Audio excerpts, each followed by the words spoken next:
Listen, Rihanna, when you die, God is taking me to my future.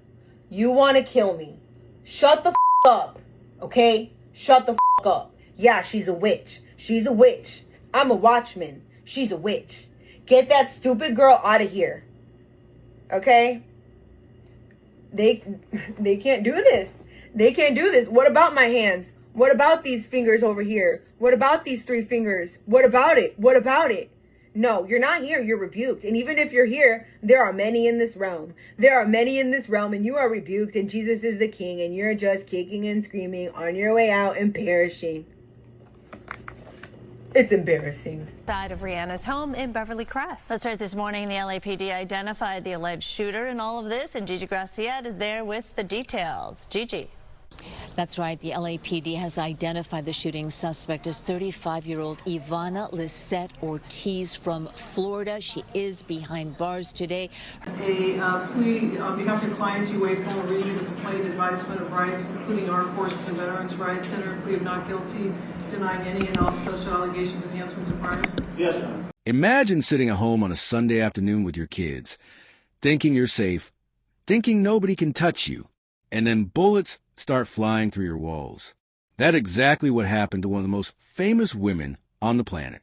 On March 8th, 2026, Rihanna, yes, that Rihanna, was inside her Beverly Crest home just outside Beverly Hills when a woman pulled up in a white Tesla, stepped out with an AR-15 style rifle, and opened fire on the house.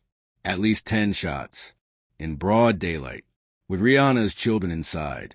And before we go any deeper into this story, if this is the kind of content that keeps you up at night, just like it keeps me up, you need to be part of this community, like this video right now. Subscribe to Crime Files, and click that bell icon so you never miss a case like this one. Because trust me, this one is going to leave you with a lot of questions. Now back to what happened. It was around 1:15 in the afternoon, a completely normal Sunday. Rihanna was on the property with her 3 children and several household staff members. And here's something that makes this even more chilling. She wasn't even inside the main house at the time. She and the kids were in an Airstream camping trailer parked on the property. So when those shots rang out, she wasn't behind thick walls. She was in a trailer that got hit. One bullet penetrated the side of the Airstream. Other rounds struck the front gate, a neighboring home, and an RV parked outside. 10 people in total were listed as victims by the district attorney. Rihanna, her children, household staff, and 2 people from the neighboring property. By some miracle, nobody was physically hurt. But the trauma? That's a whole different conversation. Now, let's talk about who did this. Because this is where things go from shocking to deeply disturbing. Her name is Ivanna Lisette Ortiz, 35 years old, originally from Illinois, living in Orlando, Florida. And on the surface, she looks like someone you'd never suspect. She competed in beauty pageants. There are photos of her posing proudly beside trophies, holding the title of Miss Teen Illinois Latina Princess 2006. She wasn't some random person with no direction in life. She was a licensed speech-language pathologist, a career that requires years of education, advanced training, and the ability to work closely with vulnerable people every single day. She had a child. She was involved in her church. She ran a YouTube channel centered around prayer journals and Bible study. But underneath all of that was something that had been building for a long time. Something dark. Something obsessive. And it had been pointed directly at Rihanna for months before that Sunday afternoon. So how does someone go from Bible study videos to driving across the country with an AR-15? Let's get into it. Ivanna's life, at least from the outside, had a structure to it. She was educated. She was licensed. Her Florida speech pathology license had been active since 2015 and wasn't set to expire until 2027. That's not the profile of someone who just fell through the cracks. That's someone who was functioning, or at least appearing to function, in society. But behind closed doors, things have been unraveling for years. Her marriage to a man named Jed Nico Valdez Sangalang had fallen apart, and the divorce proceedings were anything but quiet. In June 2023, on the day he came to drop off the kids, she had already texted him, and I want you to really hear this. She texted him saying, "You'll be socked on the nose tonight." and she followed through. The domestic violence arrest came shortly after, but it goes deeper than that. Before 2023, Ivanna had been Baker Acted in Florida. For those who don't know what that means, the Baker Act is a Florida law that allows someone to be involuntarily committed to a psychiatric facility for up to 72 hours when they're believed to be a danger to themselves or others. This wasn't a rumor. It came out during the custody case, under sworn testimony. Ivanna acknowledged it happened, but insisted it was based on false accusations. The judge didn't buy it. The court found her testimony concerning enough to order a full social investigation. And in April 2024, a judge gave her ex-husband full physical custody of their child and cut off all contact between Ivanna and that child. Every form of contact, in person, by phone, by video, by text, by email, even through a third party, all of it gone. Think about what that does to a person.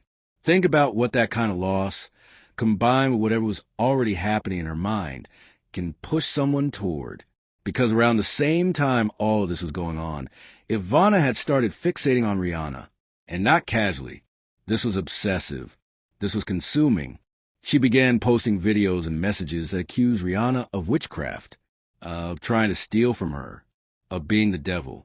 In a January 2026 video posted to her YouTube channel, she looked directly into the camera and said, and I'm quoting here, "Listen, Rihanna, when you die, God is taking me to my future. You want to kill me? You want to kill Shut me. the up.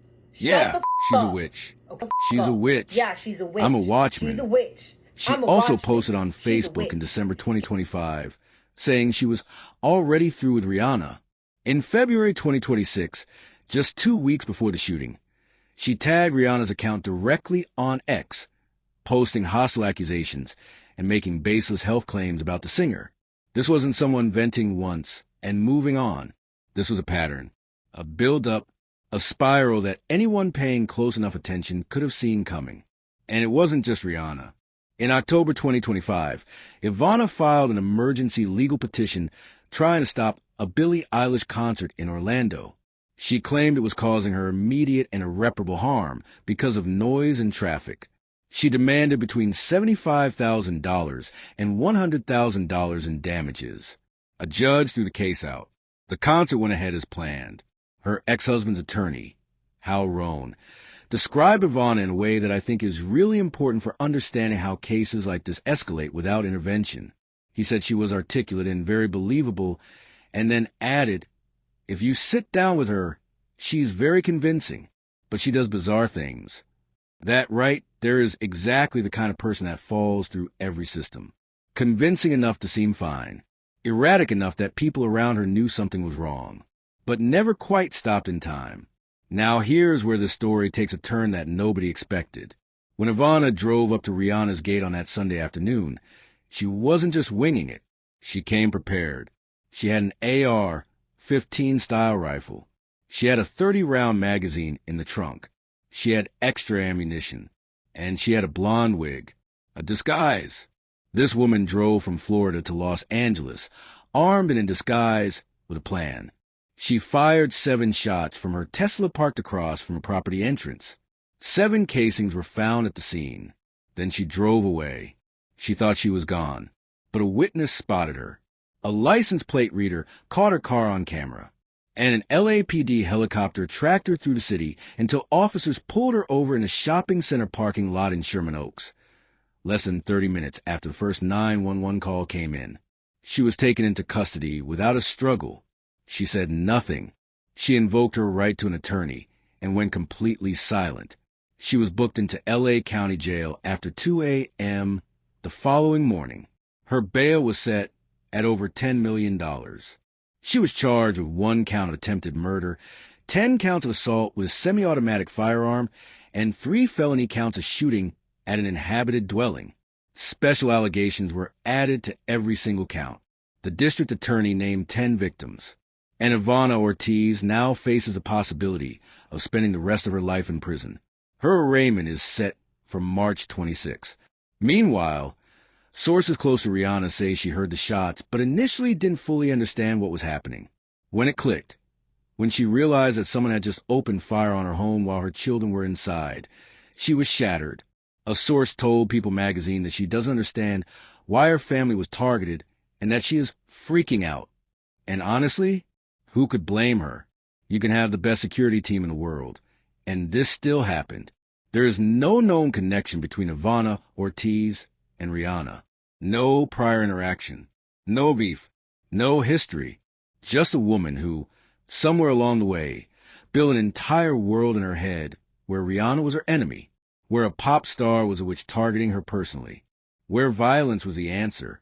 And that's what I want to leave you with today. Because this case raises questions that go way beyond just what happened on March 8th. How many people in Ivanna's life saw the signs and didn't know what to do? How many posts did she make? How many videos did she record? How many court hearings did she sit in before anybody connected the dots? At what point does erratic behavior become dangerous enough that the system steps in? And why does it so often take a tragedy for that line to be crossed? And what does it say about the way we treat mental health in this country that a woman who had already been involuntarily committed, who had lost custody of her child, who had been posting threatening content for months, was still able to legally acquire an AR-15 and drive it across state lines? We talk a lot about warning signs after the fact. We say we should have known. But the real question is, what do we actually do when we do know? If this case hit you the way it hit me, leave a comment below and tell me what you think. Do you think the system failed here? Do you think someone should have intervened sooner? I genuinely want to know what you think. And if you're not already subscribed to Crime Files, now is the time. Hit that subscribe button, smash the like, and click the bell so you're the first to know when we drop the next one. Because we are not done telling these stories.